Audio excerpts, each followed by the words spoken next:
What is the importance of domain knowledge in Power BI development? Power B ഐയിൽ നമ്മൾ ഡാഷ്ബോർഡ്സോ അല്ലെങ്കിൽ റിപ്പോർട്ട്സോ ജനറേറ്റ് ചെയ്യുമ്പോൾ what is the importance of business domain knowledge? നമുക്കറിയാം, ഒരു ബിസിനസ്സിനകത്ത് ഡിഫറെൻറ്റ് ഡൊമൈൻസ് വർക്ക് ചെയ്യുന്നുണ്ട്. Like HR, finance, accounts, procurement, inventory management, warehouse management.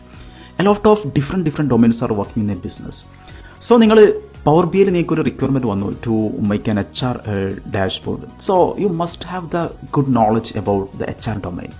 So നമ്മളവിടെ യൂസ് ചെയ്യുന്ന KPIs, അതുപോലെ തന്നെ അനാലിസിസ്, ഡ്രിൽ ത്രൂ റിപ്പോർട്ട്സ് എല്ലാം നമുക്ക് ഡിഫറെൻ്റ് ആയിട്ടുള്ള, മറ്റു ഡൊമൈൻ ഡിഫറെൻ്റ് ആയിരിക്കും ഓരോ ഡൊമൈനകത്തും. സോ നിങ്ങൾ ഏതൊരു ഡൊമൈനകത്ത് നിങ്ങൾ ഡാഷ്ബോർഡ് ഡെവലപ്പ് ചെയ്യുമ്പോഴും അതിനെക്കുറിച്ചിട്ടുള്ള ഇൻ ഡെപ്ത് നോളജ് നിങ്ങൾക്ക് ആ ഡാഷ്ബോർഡ് ഡെവലപ്മെൻറ്റിൽ ഒരുപാട് ഹെൽപ്പ് ചെയ്യും. ഫോർ എക്സാമ്പിൾ, നിങ്ങൾ HR ചെയ്യുമ്പോൾ ഇപ്പോൾ നമുക്ക് total number of employees, like employee management, payroll management, leave management, final settlement, അങ്ങനത്തെ കാര്യങ്ങളാണ് നമ്മൾ HR റിലേറ്റ് ചെയ്ത് ചെയ്യുമ്പോൾ വരുന്നത്.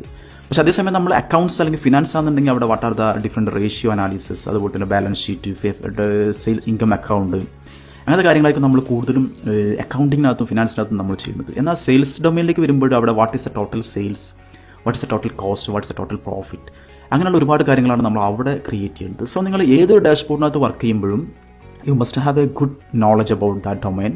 Then you can easily perform, you can make A stunning dashboard in that domain.